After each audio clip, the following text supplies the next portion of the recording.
ተከታተልተይ ብዘለኹም ኮይንኩም ነዛ ቪድዮ ትሪኡ ብምልኡኹም ሰላምኩም ብዙሕ ትርፍ ይበለለይ። ነዛ ቻናለይ ሓደሽቲ ዝኾንኩም ሰብስክራይብ ብምግባር ቤተሰብ ኩኑ ነዛ ቪድዮ ከዓ ላይክ ብምግባር ጀምርዋ። ሎማዓንቲ ባሕቲ ታሕሳስ እዩ እንቋዕ ፅሐኩም ንባሕቲ ፀፅቡቑን ሰምዐሉ ባሕቲ ይግበረና ዓሚ ከምዛ ሎማዓንቲ ማለት እዩ። ዓሚ ታሕሳስ ሓደ መሬት ዓደይ ዝረገፅኩሉ መዓልቲ ነይሩ። ድሮ ኣብ ዓደይ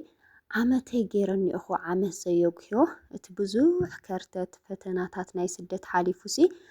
ዓደይ ኣትየ ድሮ ዓመተይ ገይረኒ እኹ ማለት እዩ። ኣብ ስደት ኮይንካ ትረኽቦ ፈተናታት ተሓልፎ ጭንቅታት ብዙሕ ነገርሲ ከምዚ ሕልፍ ኢሉ ዝተውግዖ ኣይመስለካንና በቃ መኣዚ ዓደይ ኣትየ ዝተውግዖ እንዶ በቃ እቲ ግዜ ረሕቐካ ምንም ዝርከበ ይመስለካን ኬድካ ብስሩኻ ዓደይ ከዓ ትድየ ገሊኻ ትብል ብፍላይ ኣብ ስደት ኮይንካ ኩሉ ነገር በቃ ርሑቕ እዩ ዝመስለካና። ግን እግዚኣብሔር ይመስገን ዕድመን ጥዕና እንተሂብኳስ ንኩሉ ለከስ ግዜ ኣለዎ። ኣነ ውንቲ ብዙሕ ናይ ጭንቀት ናይ ከርተት ግዜ ሓሊፈ ይኸው ኣብ ዓደይ እግዚኣብሔር ይመስገን ድሮ ዓመተይ ገይረኒኹ ማለት እዩ። ከምኡ እውን ኣብ ስደት ዘለኹም ኣሕዋተይ እቲ ክሓልፍ ዘይመስል ጭንቀት ፈተናታት ኩሉ ሓሊፉ ድሌታትኩም ኩሉ ተሳኺዑ ዓላማኹም ኩሉ ተሳኺዑ ዓድኹም ተኣትውሉ ግዜ ኣብ ቀረባ ይግበረልኩም ኣብ ቀረባ ክኾን ይኸዓነ እና ኣነ እንታይ ይበሃል ነይሩ ኣብ ቀደም ቀደምስ እንታይ ይብለካ ዝኾነ ሰብስ ሓንቲ ጓልስ ንዓዳ ተኣትያ ብፍላይ ስዕዱ ዝነበረ ሰብ ኩሉሲ ዓዱ ተኣትዩ ትኑሮ ፀይፀይ የብሎ እሞ ኣብ ሰሙን እዩ ዝምለስ በቃ ዋላ ፀይፀይ የብሎሲ ስዕዲ ዝጠዓመት ጓል ኣብ ዓዲ ኮፈይ ትብልን 2-3 ግዜ ኣትመላለስ ገለ ይበሃል ነይሩና። ኣነ ከዓ ዊ ጥራሕ ዓደይ ውሰደኒ እምበይ ብስሩ ናብዚ ስደት ዝበሃል ንኻልኣይ ግዜ ኣይሓስቦን ኣይስደትን እየ ዝብል ነይረ። ይኸው እግዚኣብሔር ይመስገን ዓመተይ ገይረኒ እኹ ምንም ከምዚ ጋሻ ዛ ሓንቲ ዓመተሲ ከም ሓንቲ ወርሒ ኮይና እያ ትስምዐኒላ ብዙሕ በቃ እንድዒ እግዚኣብሔር ኣምላኽ ከምኡ ኢሉ ይመልአለይ እምበይ ስደት ዝሓስበሉ ነገር በፈፀም እዩ ዘየለ ማለት ኢና። እግዚኣብሔር ይመስገን እና እቲ ዝበሃል ኩሉስ ሓቂ ይኾነን ካብ ስደት ዘይሕሽ ነገር የለን ኣብ ዓደይ እግዚኣብሔር ይመስገን። ቢያንስ ካልእ ከምቲ ትደልዮ ሂወት ከምቲ ትደልዮ ናብራ እኳ ተዘይነበርካ ንፋስ ናይ ዓድኻ በቃ ምስ ሰብካ ትሕወስ እናሃለካ ሰላም ኢሉ ዝስምዐካ። ኣነ ግርም ዝብለኒ ነገር እንታይ መሲልኩም ኣብ ስደት ንእሽተይ ጭንቀት ትሰምዕ ሞ ንእሽተይ እኮያ ዋላ ናይ ቤተሰብ ግጭት ትሰምዕ ወይ ዝኾነ በቃ ብዙሕ ተጨንቕ እያ ዘይትብላ ነገር ትሰምዕ ሞ ድቃስ ዘይብልካ ተሓድር ብጣዕሚ ትጨናነቕ በቃ ዋይ እንታይ እየ ኣነስ ከምዚ ገለገለገለ ትብል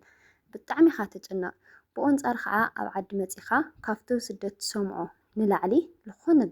ችግር ይገጥመካ ዝኾነ ፈተናታት ይገጥመካዮ ዓዲ እውን መፂኻ ብዙሕ ነገር ኣሎ ዋላ ካብ ቤተሰብ ዝመፅእ ይኹን ብቻ ኣሎ ፈተናታትዋ ግን ከምቲ ስደት ኮይንካ ትጭነቆ ኣይኮነን። ኣብዚኣ ሓንቲ መዓልቲ ለጊዜኣ ትጭነቐላ ካብኡ በቃ እንድዒ ምስ ሰብ ድዩ እናነፈሰልካ ዋላስ ምስ ኣምላክካ ስለትራኸብ ድዩ ዋላ ትንፋስ ባዕሉ ድዩ ይፈልጥን በቃ ደሓን ኢኻ ከምቲ ስደት ብጣዕሚ ትጨናነቆሲ ኣብ ዓድኻስ በቃ እግዚኣብሔር ይመስገን ቀሊል እዩ ዝብለካ ማለት እዩ ብዘይ ምግናን። ኣነ ንባዕሉሲ በቃ መሬት ዓደይ ርግፅ ምስ ኣበልኩስ ከምዚ ዝኾነ ዝተሸከምክዎ ዝባነይ ዝነበረ ነገርሲ ውርድ ዝበለለይ ነገር ከምኡ ኮይኑ ተሰሚዕኒ ጭንቅኻ ኩሉ ርግፍ እዩ ዝብለልካ ማለት እዩ። ኣነ እግዚኣብሔር ይመስገን ዓደይ ምምፀአይ ሓንቲ መዓልትም ተጣዒሰ ይፈልጥን። ከመይ ለመፀ ዘሕለፍክዎ ኩነታት ኣብቲ ክመፅእ ገለ ክዕለኩም ደልዩ ሰባት እንድሕር ደኣ ሃሊኹም እስኪ ክዕለኩም ኣብ ኮሜንት ፃሓፉለይ ስራሕ ገዲፈ ድየ መፅአ ዋላ ከመይ ብቻ ኣብቲ ክመፅእ ግዜሲ ዘሕልፎ ዝነበርኩ ፈተናታት ክዕለኩም ዝደልዩ ሰባት እንድሕር ደኣ ሃሊኹም ኣብ ኮሜንት ፃሓፉለይ ማለት እዩ። ዝሮ ሎማዓንቲ ያው ባሕቲ ምስቲ ምዃኑ ዓደይ ዝኣተኽሉ መዓልቲ ምዃኑ ያን ያክል ኣየስታውስክዎን ነይረ። ዝሮ ባሕቲ ናብ ገዛና ቡና ንክንሰቲ ብመኣዲ ከምዚ ትሪእዎ ኣለኹም እዛ ብጣዕሚ ዝፈትዋ ማሞቕ ገዛይ ዘፀራርያ ኣለኹ ዘለዓ ኣለኹ ብዙሕ ግዜ እዚ ቡና ይንሰትንና እስኪ ሎማዓንቲ ግን ናይ ባሕቲ ቡና ፍትሒና ኣብዛ ገዛና ክንሰቲና ከምዚ ትሪእዎ ኣለኹም ገዛ የለዓዒለ ነብሰይ ተሓፃፂበ ምናምን ናፈራረሽኩ እየ ብጣዕሚ እዚሲ ዝፍርናሽ ንምቕማጥስ ብጣዕሚ ኢለ ቸግረካ ንቡና ትምቸ ይኹነት እዛ ገዛ ንፍርናሽ ኣቀማምጦ ገለን ብጣዕሚ እዩ ዝድብረንዋ። ዝሮ እቲ ገዛ ብጣዕሚ ሰፊሕ ስለ ዝኾነሲ ኣይምችን በቃ ከመይ ናበይ ክትገብሮስ ኣይምችንዋ ዝሮ ዝሮ ግን ከም ዝኾነ ጌርና ከም ትርእይዎ ኣለኹም ንእሽተይ ፍርናሸይ በዚኣ ገይረ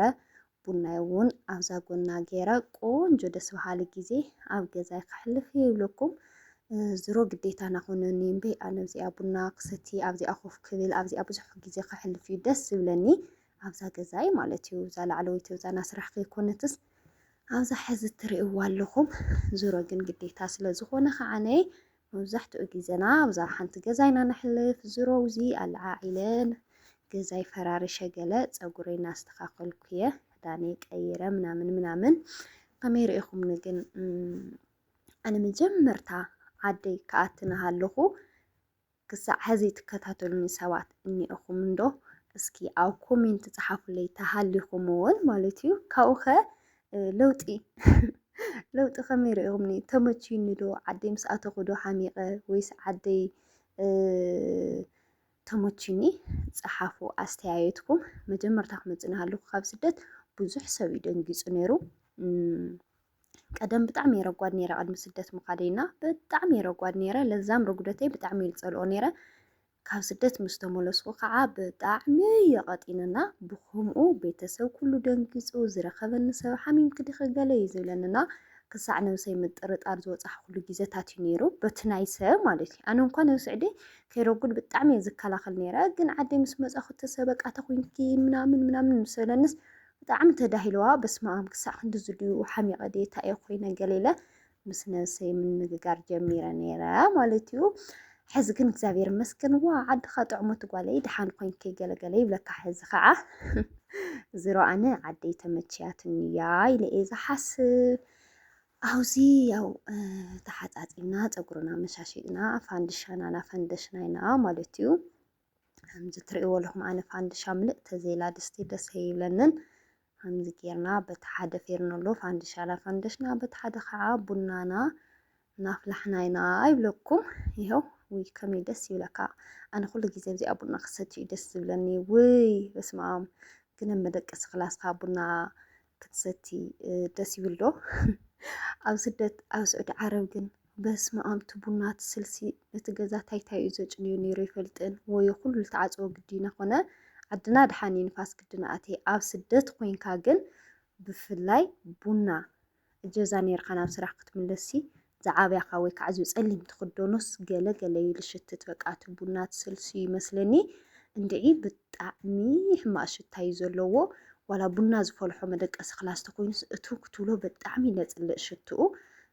ዝሮ ግን ከምኡ ገይረ ግዲ ርእሰይ ንኣመንክዎስ ከምዚ በቃ ቡና ክሰቲ እናሃለኹስ ከምዚ ፅቡቅ ኮይኑ ኣይስምዐንንዋ ዝሮ ግን ብጣዕሚ ስለ ዝፈትዋ ከዓ ውእስተይ መፀኒ ኣብዚ ከምዚ ትርእይዎ ኣለኹም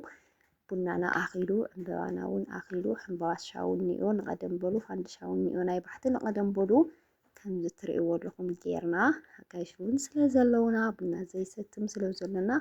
ከምዚ ትርእይዎ ኣለኹም ጌረ ባሕትና ኣሕሊፍናዮ ኣለኩም ንቐደም በሉ ካብቲ ቡና ምሓዙ ካብቲ ሕምባሻ ምሓዙ ከቕንአኩም ከዓ እምበር ከማእመለይ ብዝኾነ ሎማዓንቲ ዝነበረ ቪድዮና ከምዚ ናበልና ኢና ውዒልና ነርና ነዛ ቻናለይ ግን እስኪ ሳብስክራይብ ዘይገበርኩም ሰባት ሳብስክራይብ ገበሩ ክቡራተይ በጃኹም ንዓኻትኩም ምንም ኣይትጎድአኩምን ንዓይ ግን ስለ ዝጠቕመኒ ሳብስክራይብ እናገበርኩም ቤተሰብ ኩኑ ክቡራተይ ሰሰናይ ንዓኹም ብጣዕሚ ዝፈትወኩም ምብርታዕኩም ኣይፈለየኒ ቻው